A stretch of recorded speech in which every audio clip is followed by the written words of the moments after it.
Apollinaire once said of Picasso, "Picasso is the heir to all the great artists, and having suddenly awakened to life, he sets out in a direction that none has taken before him. He changes course, retraces his steps, sets out again more boldly, growing in stature every moment, drawing strength from his contact with the mysteries of nature or from comparison with his peers of the past. In his work, talent is multiplied by willpower and patience, and every experience helps to liberate art."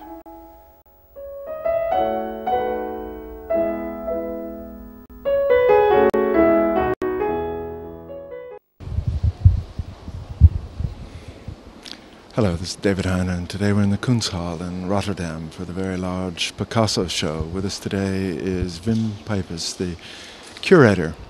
He's going to give us some insights about Picasso, the protein artist of the 20th century. Wim, could you tell me, how does a show of this size come together? That's a lot of work. It are a lot of works, and altogether it takes months, years to get all the paintings, all the works on paper, all the ceramics and all the other things together, and it's a great show indeed. Could you tell me, how is the show divided and what parts are there? Yeah, we have in the Kunsthal divided the show in, well, 3 parts. Ceramics, paintings, which is the nucleus, the most important part in a way. And downstairs an enormous room with dimmed lighting for all the works on paper. So the watercolors, the prints, all the other graphic works. In total there are about 400 pieces. And the dividing of the paintings themselves, how have you done that? Yeah, well, the problem with the work of Picasso is that there are so many that you have to introduce it to the audience, and you can do that in different ways, on a chronological order or by themes or another way. We decided to make 5 themes. The first part is still lives, the second part is women, another theme is imitation and inspiration, and another theme is family and children, and the last theme is, and that's where we're sitting now, is the artist and his studio, so the self-portraits and Picasso in his studio. Now, when you think of Picasso, you really think of the giant of the 20th century. Here we are at the end of the millennium. How is Picasso holding up? I think he's by far the best and the most well-known artist of this century, so that's why we called this exhibition Picasso, Artist of the Century. And why do you think that is? For several reasons. First reason might be that he has dominated the whole art history of this century. He died in '73 and worked through this period. 3/4 of this century he was alive and he was producing works of art, many works of art, and that's the second reason. Many works of art of very high quality. He kicked the art history in new directions. So Cubism, the collage technique, the ceramics, all the graphic techniques he developed. So for his invention, for his artistic power, well, to me, and not only for me, but he is really the artist of the century. And you see people here at the show today from all walks of life. Why do you think Picasso appeals outside that small circle of art appreciators? Again, for several reasons. First place, I think the high quality of the works themselves. But for the second reason, the life of Picasso is very well known. Everybody knows about the money, about the women, about his glamorous attitude to life, and yeah, his face is well known. Photographs of Picasso are very well known. Photographs by Brassai or Lee Miller or Robert Capa. The man itself is, well, in a way, as important as his works. You find Picassos in almost every museum in the world. Now, you've gathered together different periods here, haven't you? Yeah, the oldest works on the show are the late period in Spain, so 1899, and the most modern piece on the exhibition is 1972, so 1 year before he passed away. And yeah, in total about 400 works from all his different periods, and that's yeah, that's enormous. Holland is a land of painters, really, isn't it? What period of Picasso's development do you think had the most effect on 20th century Dutch art? I think Cubism. I see the influence Cubist painting had on, let's say, Mondrian. It make Mondrian work in a complete new way. So the influence that the Cubist style of Picasso had on Dutch painting was, I think, by far the most important. Now, there have been other exhibitions of Picasso in Holland. I think 1939 there was a large one. Actually, it was first exhibited here, I think, in 1910, wasn't it, yeah, or something? 1911. 1911. And how does this show compare? Well, there are only a few exhibitions on Picasso held in the Netherlands, and the last great retrospective was in 1967, so that's 32 years ago. And at the same time, we have only in the museums about 14 paintings by Picasso, divided in 5 different collections. So the relationship Picasso in Holland is only very thin and very incidental. So that was for us as a Kunsthal an extra reason to put this show together. Now, the Kunsthal has a special function. It's not really a museum. How does it work? We work as an exhibition space for temporary exhibitions, art exhibitions like this Picasso show, but at the same time we have exhibitions on ethnographic subjects or design or children or, well, any object that is yeah, culture. So this show from Picasso, how many people do you expect to come here? 100,000 and a lot more. We don't know yet. I mean, we just started. The exhibition is running for a week now, and the first week was very successful. We had a record for the opening week, about 23,000 people, which is a lot. And yeah, but visitors' numbers are depending on many things. I mean, the weather, other exhibitions somewhere else, and so I think yeah, a lot of people will come and. Yeah, I hope 150,000, 160, something like that. Picasso is an enigma in many ways. His paintings oftentimes are termed almost parodies of themselves by the later period of time. I notice you have a lot of paintings from the 50s and the 60s. How do you think that period compares, let's say, to the 30s and the 40s? Yeah, I think one of the interesting things on this exhibition is that there are many paintings from the 50s and even the late 60s. And I think that then Picasso is in his 80s. I mean, he's really an old man, but of high stature, of course. But yeah, for us, I mean, we've seen now the Mulheimer Freiheit and the new way of painting, the Baselitz and all the other new young painters. I think Picasso, with his expressionist way of painting, even at his late stage in the 60s, he is still very energetic and very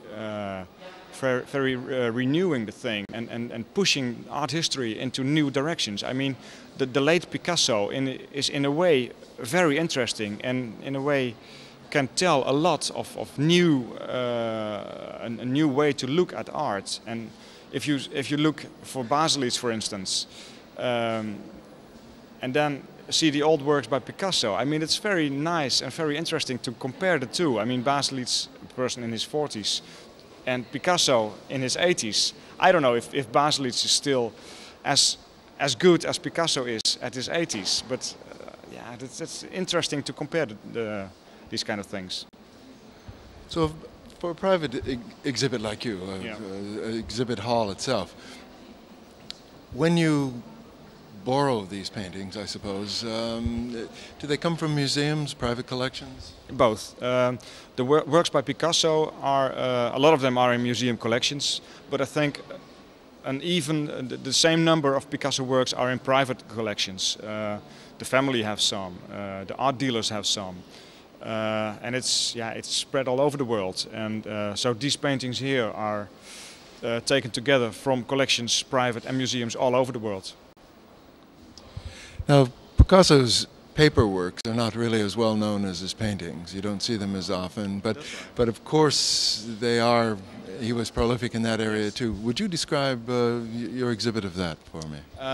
Yeah, we have downstairs a main hall with about 250 works of paper, starting with the most famous etching, Le Repas Frugal, from 1901, so blue periods, to the latest watercolors 1972, which is expressionist style.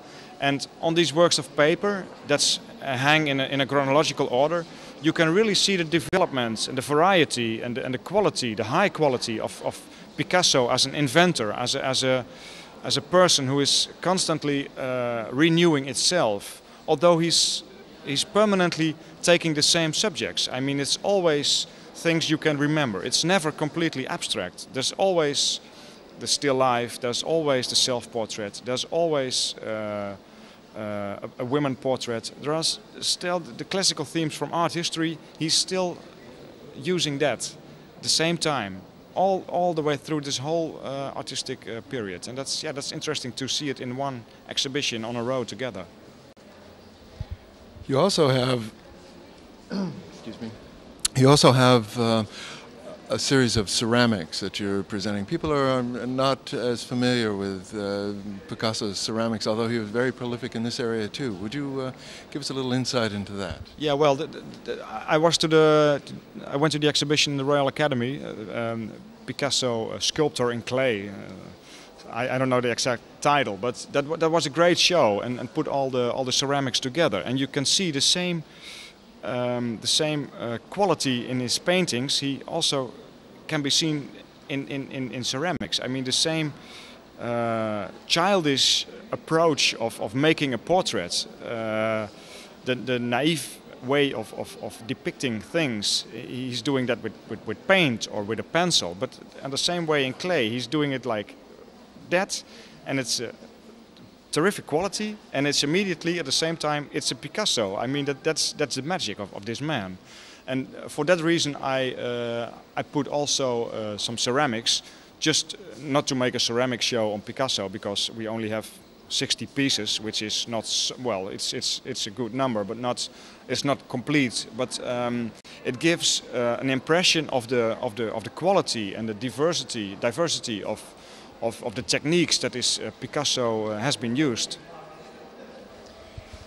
Well, it's certainly a beautiful show, and you've got a crowd that I can see, so you've got to be proud of getting it all together here.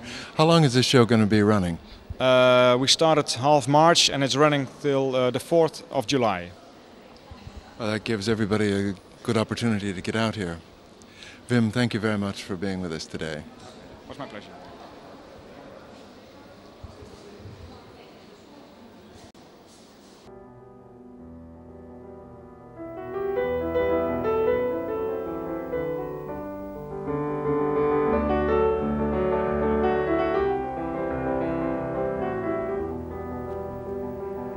Picasso once said, "The great majority of people have no spirit of creation or invention." So how do you go about teaching them something that is new? By mixing what they know with what they don't know. Then, when they see vaguely something that they recognize, they think, "Ah, I know that." And then it's just one more step to, "Ah, I know the whole thing." And their mind thrusts forward into the unknown.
Hello, this is David Heine, and today we're in Hoorn, a small, beautiful village just a little outside of Amsterdam.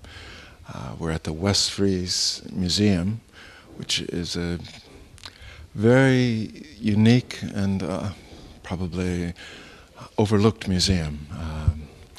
With us today is the curator, Carl de Jong. Carl, I'd like to ask you, first of all, a little about the building in which the museum itself is housed. Yes, it's a kind of provincial office building. The representatives of the 7 cities in the north of Holland met each other here in a kind of sphere that when they came to the States General in Den Haag, they could make a bloc together, a political bloc against the behavior of Amsterdam. So it's a kind of political combination against Amsterdam. As you can imagine, Amsterdam was the most powerful political and economical center in the Netherlands, and the West Frisians felt that they had spent together against Amsterdam. Now downstairs, the museum is organized actually by floors in some ways. Could you describe the organization here? Yes, we tell something about the history of Hoorn and West Friesland in particular. But the nice thing about it is that it goes along with the Dutch history. When you talk about Dutch history, you can see it in this museum, because the history of Hoorn goes equivalent. When you talk about coming up of the market, Asian or American trade, it was there in Hoorn. And when it fell down in the 18th century, it fell deeper in Hoorn, of course. But that the common rule of Dutch history, you can see it in this museum. That's the nice thing about it. Problem, of course, is then that only the objects of the rich have remained. We can only tell a part of society. We can only tell about behavior of just a small group of people. That's our problem. Now on the first floor, it's a kind of meeting ground you were describing earlier. Could you describe that room for us? Yes, it's a room where we put the paintings of the civic guard.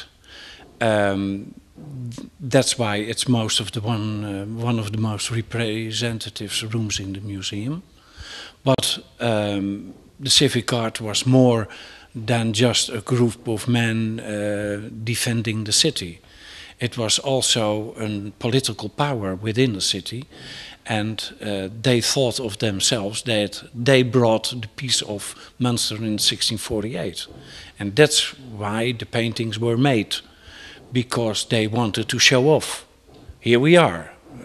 You can see the paintings for yourself. They say, here we are the most important political power in the city. They are not the regenten, we are middle class. And that's always a kind of struggle in 17th and 18th century cities in Holland. A big difference with other European countries is that political power in other political countries lies within the noblemen, upper class. In Holland it is in the cities, and the political struggle goes between groups of people within the cities, and they show off.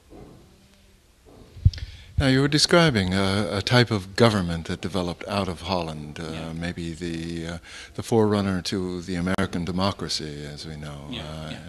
Could you describe that a little bit? Yes, every man who paid a certain amount of taxes had the right to vote. Every man who had to pay a certain amount of higher taxes had the right to be voted. So it had to do with money. But in strategy it was democratic. You can't decide about the money if you don't pay with it. That was the idea behind it. But it was, in principle, democratic. There was only one problem, and that is the church. The church, of course, had in the 17th century that kind of influence that they said, no, only members of the state church can vote. And that's why the Catholics or the Baptist people or whatever were secluded from the elections. Later on, the jobs, regenten jobs, were divided within families because they could buy the middle class, or upper class could buy middle class. For example, if you are a governor in the East Indian Company, then you can give an order to a bakery to bake for 150 men for 2 years to take bread on the ship. Yeah, it could be possible. You make of that man a rich man. He has the right to vote. On who will he vote? On you. So there is a client system. You make people depend on you. And that's how this political struggle became more intensive within the ranks of the people. You spoke of the Dutch, or the VOC, Yeah. Dutch East Indies Company. We're sitting in the room that you've dedicated to the VOC. Could you describe this room for us a little bit? Yes. And some of the tableaus? Yes, of course. Let me start with the beginning of the VOC, because that, for the history of the city, it's very important. Because Hoorn took part in it. When the way to Indonesia was found, Dutch ships went there. And when in 1602 the VOC was founded, there also came a chamber in Hoorn. And from that point on, the VOC was the most important company or institution in Hoorn until 1795. For almost 200 years, it had its impression on the city.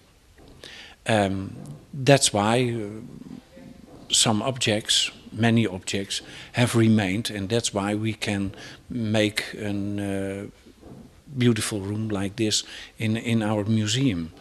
And well, the story is that we tell something about the VOC in Holland, in Hoorn, about the sailors, about the institution itself, and about the Asiatic products and the influence on the house decoration. That's what we try to tell here in some parts. It's very particular, some parts it's very broad. You're able here to depict some of the common men, the sailors that took place, and as well as the wealthy merchants. Could you describe the differential between these two classes? Yeah, of course. The best example is, for example, when they went to sea. Of course, on a ship there is a ranking. The rules are very strict. When on a small ship like that, you know perhaps the ship the Batavia or the ship Amsterdam, very small ships to standards of today. There are more than 200 men on that ship, so the rules had to be very strict. And every man was allowed to take one crate to put his things in. But of course the captain or the referent was allowed to take a large crate, the sailor a small one. That's the difference between high and low ranking. And in society, of course, it is the same. There were not very many poor people in a city like Hoorn. Of course, there were some years that everybody was poor because of the prices of the grain. but not many people died of hunger. There's a big difference in the kind of houses they lived in. And I told you already that the problem of our museum, of course, is that you can tell many stories about rich people, but about normal people, their object did not remain. They used it until it was broken and then it was thrown away. And when you're lucky, you'll find it back by archaeological research, and then you can show it in other context, but not as a part of the living of poor people.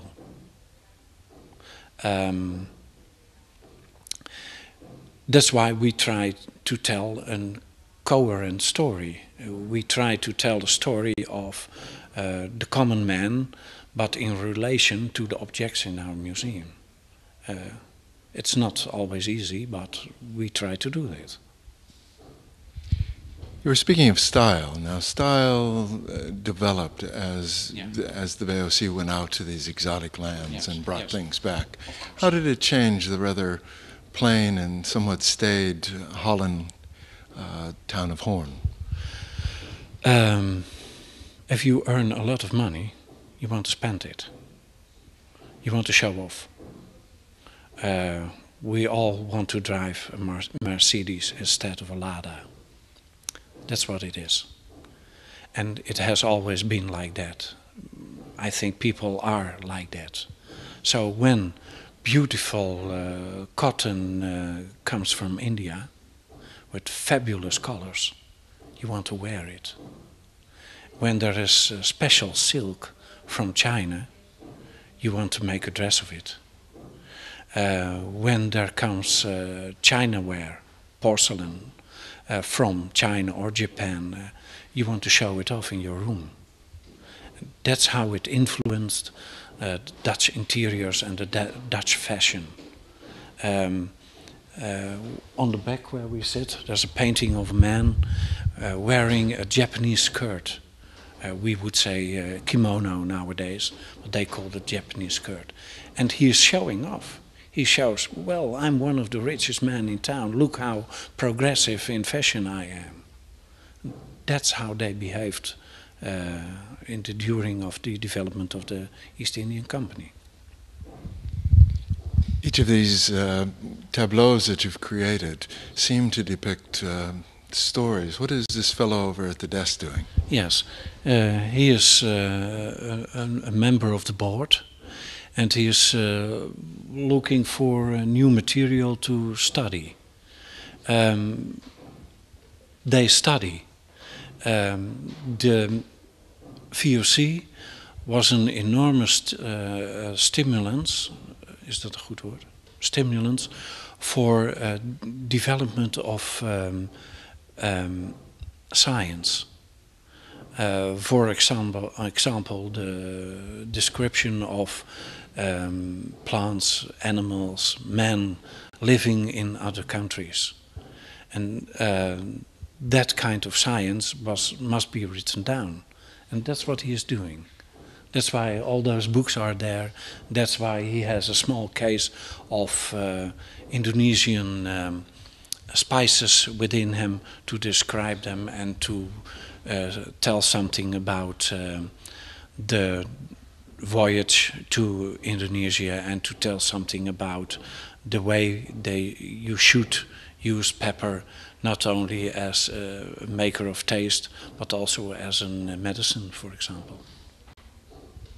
I've noticed that in some of your display cases you have what they were trading in primarily. What was the VOC mostly trading in? Now, at first they were just going there for spices. That was important. You could make money in there. But when they came there, they noticed that there was a lot more. The Asian cultures were so high that they could not use trade from us. There was nothing, almost nothing, they could use what we brought there. So you had to pay in silver. Silver is expensive. So Jan Pieter Koen, born in Hoorn, set up an international trade line where the spices in Indonesia were paid by cottons from India. And the cottons from India were paid by coffee from Yemen. The coffee from Yemen was paid by gold from Japan. And the gold from Japan was paid by silk from China. And the silk from China were paid by spices from Indonesia. And that's how they traveled along Asia. That's why they always used 20 until 40 ships there. That's why they needed a central place, Batavia, nowadays Jakarta. That's why they always needed 10 to 20,000 men living there. Jan Pieter Koen did not advantage colonialism. It was much too expensive. Then you need soldiers. Then you need Marines. Now he said, we just go and live there, defend the place where we live, but from then on we'll have a strategy so that the Maharaja in India or the Shogun in Japan will trade with us, not with our competitors. That's the international trade that's set up. And that's why the VOC is called nowadays as the first multinational. As a multinational, they also brought a lot of information back to Europe, didn't they? And weren't they at one point the Dutch language used as a scientific language? Sometimes, for example, in Japan, because for 150 until 200 years, the Dutch were the mirror to the rest of the world. The only language the Japanese scientists had a relation to was Dutch language.